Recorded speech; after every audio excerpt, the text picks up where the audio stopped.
go over here. So, I will say this: the Knicks, boy oh boy, it's been a roller coaster of a season, bro. Pretty much.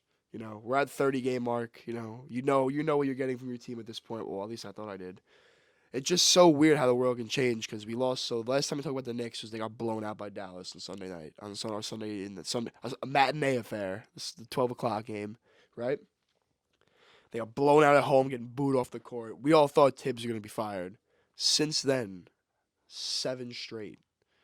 Seven straight. I don't know. It's like anytime Tibbs is about to be fired, we turn into the fucking Golden State Warriors from 2015-16, bro. It's ridiculous. Just, I don't know. Nevertheless, we're winning.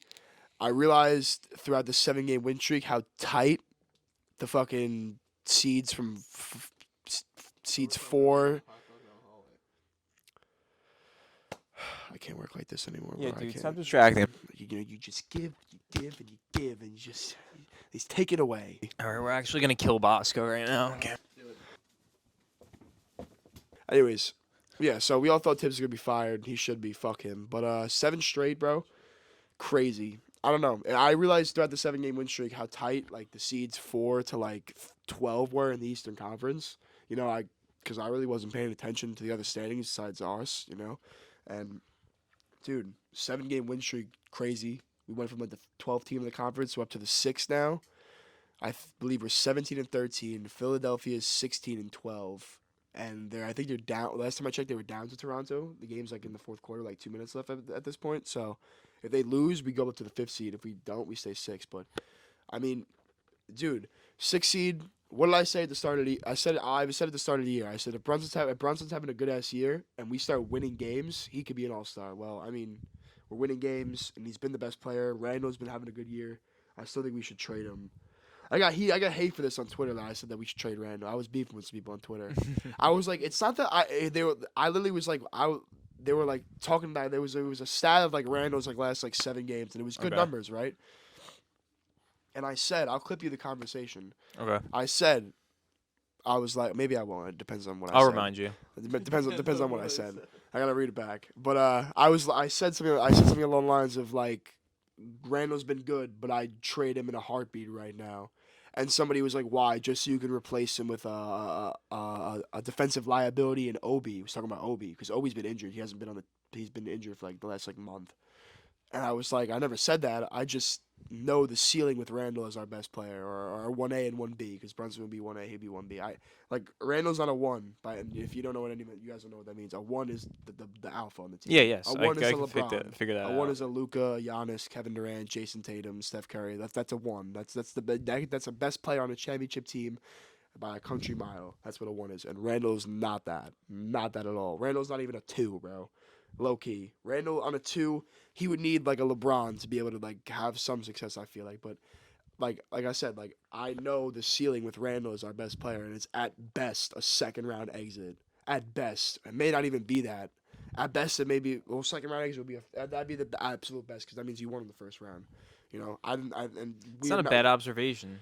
It's not, and that's like a realistic foresight. It's no hate on Randall, bro. Obviously, and then That's just his limitation. Then I said this too. I said if we were to bring in an alpha dog superstar, a 1, and we were to run him with Randall and Brunson, that would work out.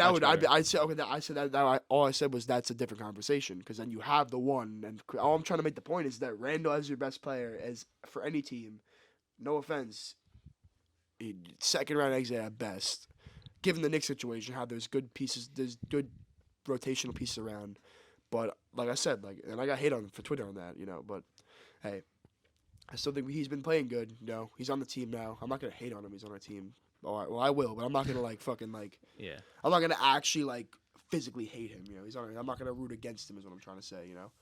I may hate on him, but I'm not gonna root against him. You're not gonna root against him in hopes to trade him, Well, I mean, I want to trade him now while he's been playing good and selling high. I mean, I think but you're not. logical thing I don't to do. understand what you're saying. You're not gonna root against him to prove those people right. He's having a good year this year. No, not this year. It used to be like his most fuck recent yeah. tenure with the Knicks. It was like fuck yeah, incredible. bro. Comeback player of the year, and then down, and then up again. Yeah, I mean, he still averaged 20, 10, and 5 last year, which is only 3 other people in the league did that, which is still pretty crazy. I mean, he has decent numbers. It just he doesn't put the effort. He wasn't putting the effort in last year. He's put the effort in way more this year, 100%. There's still times where, not now. He's been really, really he's been good. He's been like almost like. I mean, he's not ever gonna have those numbers he had when we went to the playoffs to the 4 seed ever again. Just because Brunson now has the ball in his hands way more, so that already is gonna drop his numbers a little bit. But if you maintain efficiency, that's where you like keep it straight. So, but I mean, he's been good. Like back to what he was. Like he's been like good. Like Randall. Like he's been playing great. There's nothing to say about it. But I mean, I would still trade him immediately right now. So moving on from Randall, how's RJ been?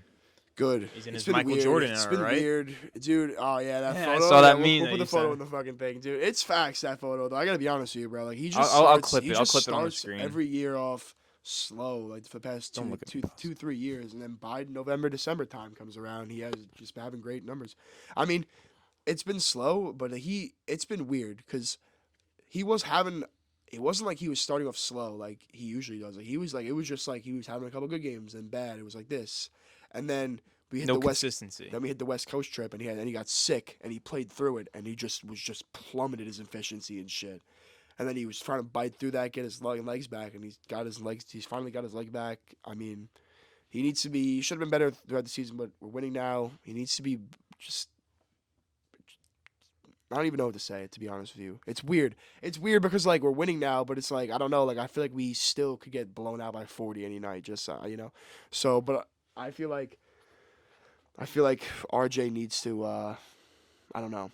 It's tough. It's tough to put an adequate, you know, like, description on what he needs to improve on just because he is the third option. He's already improved right now, on his threes. You were talking about that. Yeah, I mean, he is. No, I talked about improved on free throw. He's improved on free throw a lot. 3, it was improved through the year. It's been up and down. I don't even know what his numbers are right now. I'm pretty sure it'll probably be somewhere in the 33 to 35 range for percentage of 3. I could be wrong though, but I think that's average.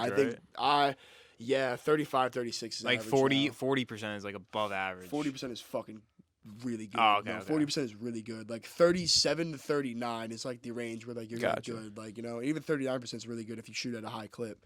But I am gonna pull up RJ's stats now when I'm talking about this because I'm curious to see what he's shooting because I haven't checked it in a while. But I know Brunson's been having this last couple games been on a crazy 3-point stretch, shooting like about 50% the last like 5 games from 3, which is nuts.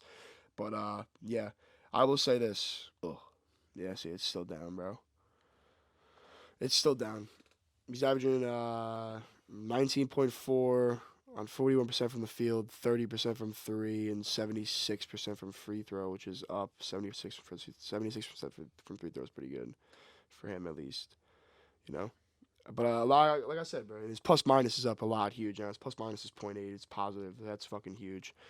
That tells a lot. But I mean, like, he's been way better on defense past 7 games, and I would just say that, like, there was a stretch he was just shooting so bad. He shot over 5 from 3 last night, but still had a good game. So his percentage is gonna it's gonna be weird. He'll finish somewhere around, I think, if he shoots better the entire year, he'll shoot somewhere around 38, 37. That's if he has like a really good stretch. Mm-hmm. But I think he's gonna probably finish somewhere around 33 to 35. That's where I think he'll be at for like the most part of his career, which I mean isn't bad, I guess. But I mean you like to see it like be up. But I guess last thing, Grimes. Grimes been great back in the starting lineup, bro. Straight 3-and-D wing. Last 5 games, I think he was like 40-something% from 3, 50% from the field. He has a playmaking aspect too. Like he makes crazy good passes on offense and stuff like that too. It's weird. He's not just like limited to that like just 3-and-D role. So, but yeah, I mean defense is there. I mean we've been held opponents like to below 100 points a game. Like I think it was like 5 out of the last 7 games we've had out of the stretch under 100 points, which is crazy. Tibbs' 9-man rotation is turning out, bro. We're 12th in the defense total for the entire league. I think the big question was we didn't have an identity, and defense is that identity this year. It's back to that, and Tibbs' team should be defensively identified. But, you know, I just think Cam Reddish has a spot in the rotation, and he's just not getting some burn. I don't know. It's going to be weird for when Obi comes back, because how are they going to give him minutes with this 9-man, bro? There's a lot of questions still. I don't know. We're going to have to figure it out, but nevertheless, 7 games in a row is 7 games in a row, and we're sitting pretty, bro. Sitting pretty.